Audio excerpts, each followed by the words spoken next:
In part 1 of the history of Islam, we discussed the succession to Muhammad and the birth of the Caliphate under the leadership of Abu Bakr. The formation of the Caliphate was not an easy one, and the newly elected Caliph faced a secessionist rebellion throughout Arabia. He overcame the rebellion, but his reign lasted only for 2 years. But before Abu Bakr's death, he nominated his trusted military advisor, Umar, as a candidate for the Caliph. The Ummah and the Council of Elders were stunned because Abu Bakr and Umar could not be more different. Abu Bakr was the wise and modest grandfather type. He dressed simple and he lived simple. He accumulated no wealth and made every decision together with a council of elders. As the Caliph, he received only a very small salary. In fact, Abu Bakr continued his trading business just to get by. Sometimes he even milked the cows of the neighbors for extra cash. For all his modesty and humility, he was greatly respected. Umar, on the other hand, before his conversion to Islam, was known as a drinker and a brawler. He had a notorious temper, and he was much taller than most people around him. So the council wasn't convinced that Umar was the right person for the office. Then, in the heat of the debate, Ali stepped forward and endorsed Umar. This tipped the scale of the debate, and Umar was elected as the new Caliph. Over the next 10 years, Umar would lead the Caliphate. He would conquer the lands of Persia, Mesopotamia, the Levant, and Egypt, and he would give Islamic civilization its own unique identity. Umar was a theologian as influential as Saint Paul, and he was a statesman and a patron of philosophy, much like Lorenzo de Medici. But Umar was also a social reformer like Karl Marx, and a military thinker equal to Napoleon. Any of these achievements would have earned him a place in history, but when most people speak of Umar, all they know is that he was the second Caliph. Welcome to Caspian Report by me, Shirvan. For more information, please visit our Facebook page in the description.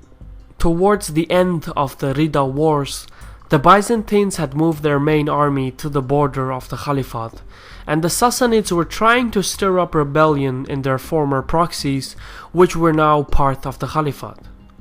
Abu Bakr believed that either a Sassanid or a Byzantine invasion of Arabia was imminent, and sent his finest general, Khalid bin al-Walid, to push back the Sassanids in Mesopotamia and the Byzantines in Syria.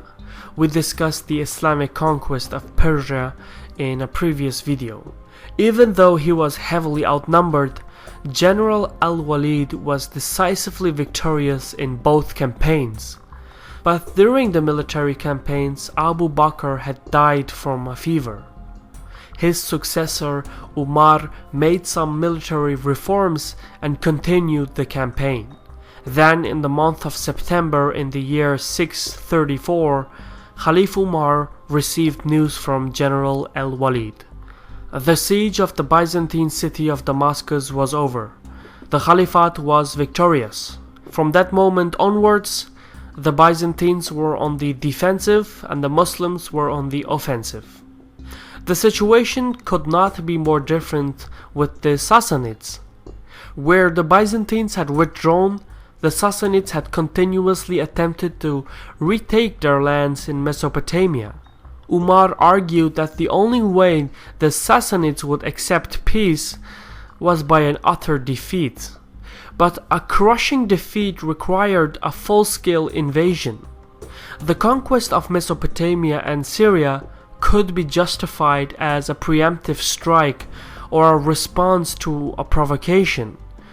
But the invasion of the Persian heartland, a foreign land with a foreign religion and foreign customs, there was nothing in the Quran that could justify such an invasion, and since it was not Islamic, the all-volunteer Muslim armies would have a hard time keeping a high morale. So Umar had to come up with something. He had to find some Islamic reasoning of why the invasion of a foreign land was just. And so he built on a principle his predecessor Abu Bakr worked on earlier during the Rida Wars. The argument was that since there was only one God, and Islam was the embodiment of God's will on earth, only one Ummah or one Muslim community could exist. And since the Ummah represented Islam and lived by the words of the Quran, the Ummah was good and peaceful. Anything outside the realm of the Ummah that did not live up to the laws of God was considered evil and chaotic. Although there is no mention of this in the Quran, early Muslim theologians and jurists and philosophers described two realms in this world. There was the Dar al-Islam, the realm of submission to God, and the realm of peace. This was the land of Muslims. Everything else was part of the Dar al-Harb. This was the realm of war. And this realm was viewed as the enemy of humankind, and therefore Muslims regarded anyone in the Dar al-Harb as infidels and were justified in declaring a jihad against them. One important thing to understand is that jihad doesn't actually mean war. It means struggle. So you can have an inner jihad to fight your bad habits and urges. But what Umar and the early Muslim scholars did was give the philosophy of jihad a military dimension to justify the invasion of a foreign land, the invasion of Persia.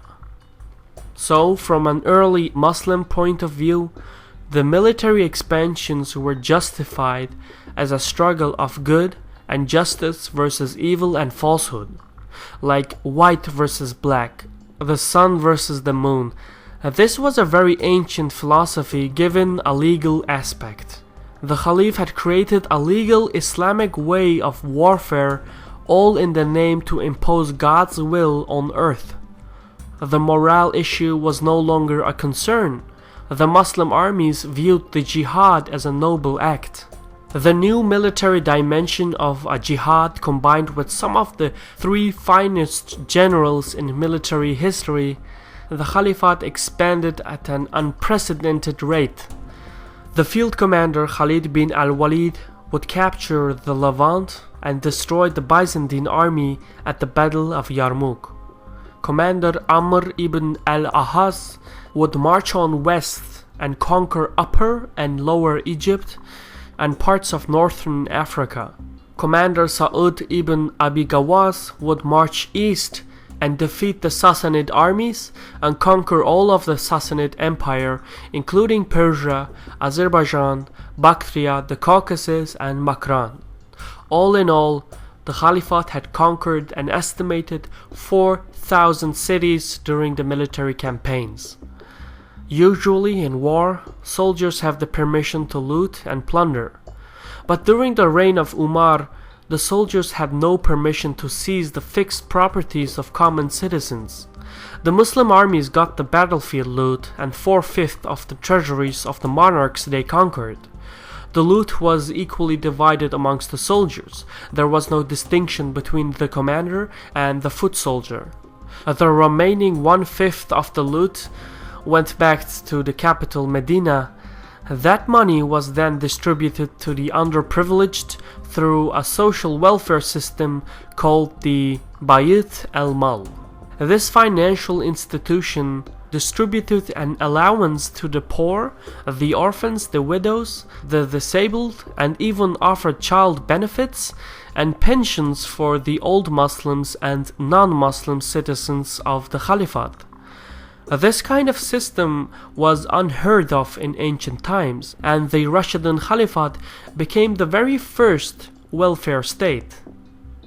But the crown jewel of all the conquests was the city of Jerusalem, which ranks as the third most holy site for Muslims.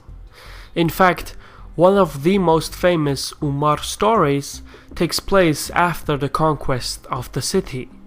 The Caliph made his way to Jerusalem to accept the surrender of the city in person. Umar traveled with a servant, but they only had one donkey with them and thus took turns riding and walking. When they reached the city walls, the servant happened to be riding the donkey, so the people of Jerusalem mistook him for the Caliph and hastened to pay him homage and swear fealty. Eventually, the crowd was told it was the other guy they should be saluting. This kind of anecdotes are plentiful throughout the reign of Umar and attest to the Caliph's modesty and humility. But what happened next is equally important. As Umar entered Jerusalem, the Christian population assumed that the Caliph would want to perform a Muslim prayer in the city's most holy church as a token of his triumph, but Umar refused to do so. He stated that if he prayed in a church, some Muslim ruler in the future would convert that church into a mosque, and that wasn't the intention of Islam. The Caliph explained that the local people were free to live and worship as they pleased, and that from now on the Muslims would live among them, worshipping in their own way and setting an example. Umar explained that if people liked what they saw, they were welcome to join the Muslim community, but there was no compulsion in religion. This event set the pattern for the relations between Muslims and the people they conquered. The Christian and Jewish communities in Jerusalem and elsewhere throughout the Caliphate discovered that as non-Muslims they were subject to a special tax called the Yizja, but the tax was still less than what they had been paying to the Byzantines. Furthermore, unlike the Byzantine rulers who intervened in the practices of sects in their region, the Muslim rulers viewed all the indigenous communities as either Christians or Jews. From the Muslim point of view, there was no distinction between the sects, so there was no reason to intervene in their practices, and thus the indigenous communities within the Islamic State had their own laws, had their own judges, and so enjoyed more freedoms than during the Byzantine rule. From the standpoint of the indigenous people, the Caliphate offered a mutual beneficial deal, and in fact many Christians and Jews joined forces with the Muslim armies, and this resulted in exceptionally rapid conquests. As new areas joined the Islamic State, they also benefited from free trade with other areas in the Caliphate. Prior to this, the Byzantines and the Sassanid empires imposed taxes on trade. The difference here was that the Caliphate did not tax trade itself but only wealth. So from a financial point of view, both the Caliphate and the indigenous people prospered by expanding the state. These are all minor reasons, but combined, they explain how and why the Caliphate managed to expand, integrate, and convert so rapidly throughout the Middle East. Over the next few years, it became clear that the Caliphate was now an unmatched power in the world. But in order to maintain control over these newly conquered territories, massive reforms were required. The Caliph proceeded by establishing a political structure that was inspired by the Persian administration.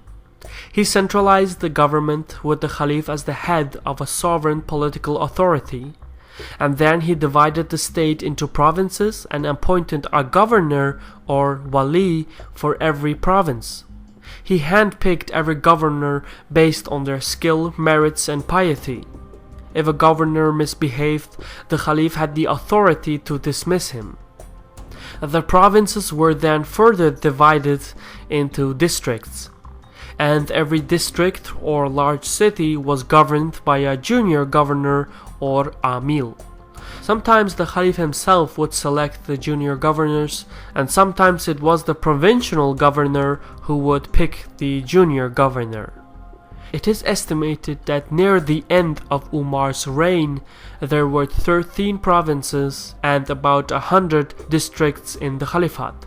The provinces and even a few wealthy districts had their own standing armies, with the provincial governors acting as the commander-in-chief.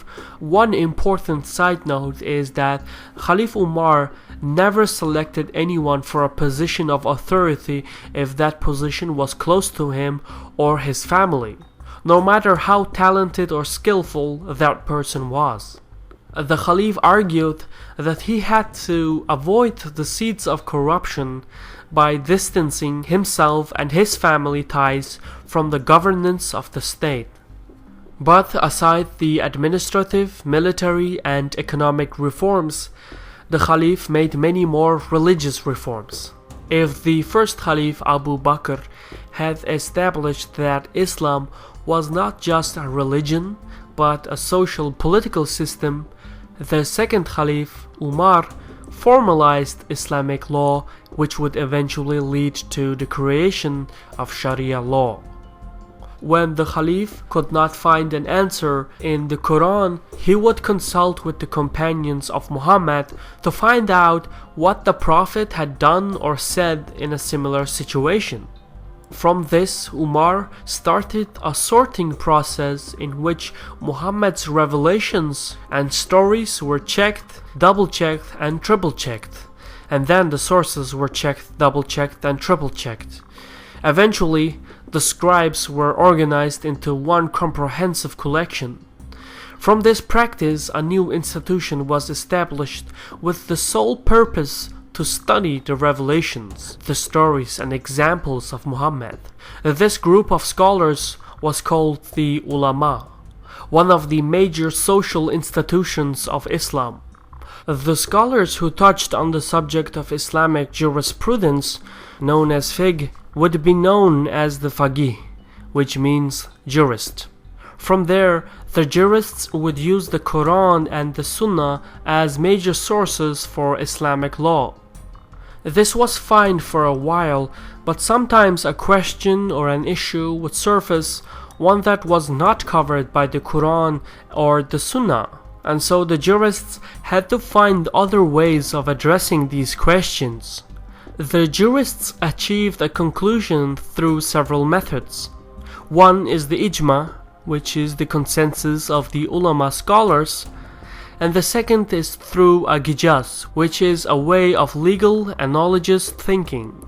These were the most important methods for a jurist, and they were both continuously used by Caliph Umar. For example, when it turned out that the Quran or the Sunnah made no mention of punishment for adulterers, Caliph Umar and the jurists noticed that the punishment for adultery did appear in the law of Moses, which is punishment by stoning, and so, by the ijma consensus, it was agreed that the same punishment was permissible according to Islamic law. Another example is the punishment for drinking. Once again, the Quran made no mention of punishment for drinking, but Umar argued that a drunk would slander, and since the punishment for slander was the lash, through the qiyas analogy, the punishment of lashing could be applied for drinking as well. To this day, the ijma consensus and qiyas analogy is used by Islamic legal thinking. But since there are many ways of interpreting an analogy, and since consensus changes through time, there are many differences and disagreements amongst Muslims and religious institutions of what is Islamic and what is not. Another significant change that Umar, as the leading jurist, put forth was that he took measures to regulate and separate the roles of men and women. He mandated that men and women should pray separately, thus to avoid any sexual thoughts during the prayer ritual. Later Muslim rulers would form a qiyas analogy on this principle, and from there further separate the roles of women and men based on sexual tensions. This continued for centuries, and it would eventually severely restrict the role of women in the public life. This being said, it doesn't mean that in the times of early Islam, women and men were fully equals by modern standards, But education was compulsory for both boys and girls. Women worked alongside men and took an active part in the public. Women attended lectures and gave sermons. They went to war as relief workers and sometimes even fought side by side with the men. Umar himself would frequently be engaged in heated public debates as equals with women as well as men. But despite all this, Umar planted the seeds that would over the centuries restrict the participation of women in the public life within Muslim cultures. Another practice that regressed over the centuries was slavery. In the 7th century, slavery was an accepted practice, and slavery thrived throughout Arabia. Now the Quran does not ban slavery, but it does set forth restrictions. For one, a Muslim could not be a slave. The slave trade could not result in the breakups of a family, so you could only buy or sell whole families. A master could not abuse or mistreat a slave, and a slave had basic rights as the free folks had. For example, a slave had to eat at the table of the master and eat of the same foods.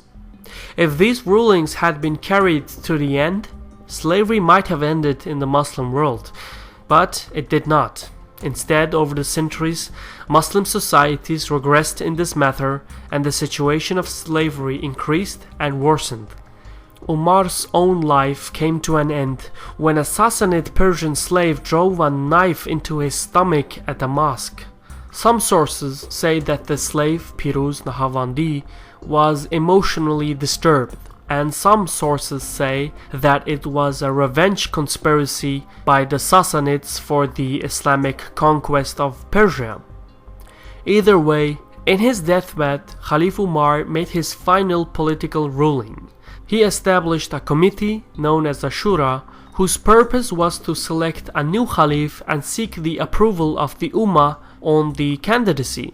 A democratic body would once again elect the next Caliph.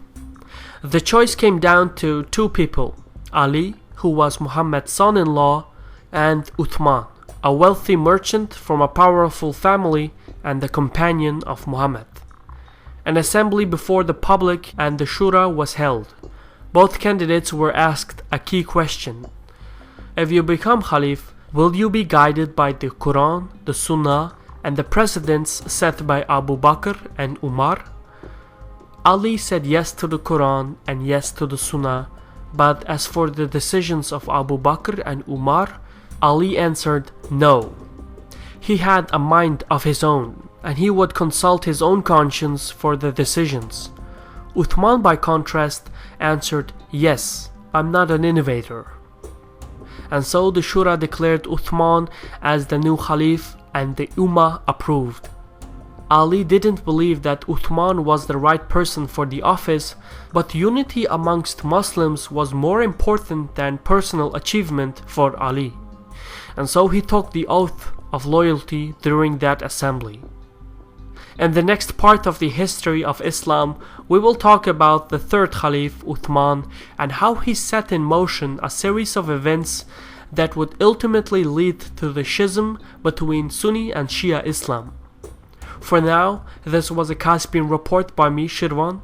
If you're looking for more information, please visit our Facebook page, and if you're looking for ways to support Caspian Report, please visit our Patreon page. So for now, thank you for watching, take care, and Sahol.